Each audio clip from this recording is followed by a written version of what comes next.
আমরা 10 জনের দিয়ে আর নাম বলতে পারবো না, তার ভক্ত আমরা, তার পতাকা আমাদের বাসাতে রয়েছে, তার জার্সি আমাদের রয়েছে। শুধু জার্সি তো রয়েছে পাশাপাশি সেই দলের যে ভালো প্লেয়ার তার ছবি পর্যন্ত আমরা গেঞ্জিতে নিয়ে ঘুমাই। এত সর্বপ্রথম 1930 সালে বিশ্বকাপ চালু হয়, 1930 সালে।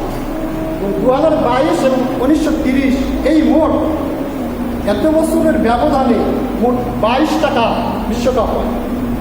23টা হওয়ার কথা ছিল, একটা হয়নি। এই জন্য 1942 থেকে 1946 সালে বিশ্বযুদ্ধ থাকার কারণে এই বছরে বিশ্বকাপ প্রতিষ্ঠিত হয় নাই, বিশ্বকাপ হয় নাই। বাকি 22 বার বিশ্বকাপ অনুষ্ঠিত হয় এবং ব্রাজিল 5 টাকা অর্জন করেন, জার্মানি 4টা, ইতালি 4টা, আর্জেন্টিনা 3টা, ফ্রান্স 2টা, উরুগুয়ে 2টা, ইংল্যান্ড 1টা, স্পেন 1টা। এই মোট 22টি কাপ অর্জন করেন। এটা আমার বিশ্বকাপ সম্বন্ধে সামান্য কিছু ধারণা। সর্বপ্রথম প্রতিষ্ঠিত হয় কত সালে? 1930 সাল।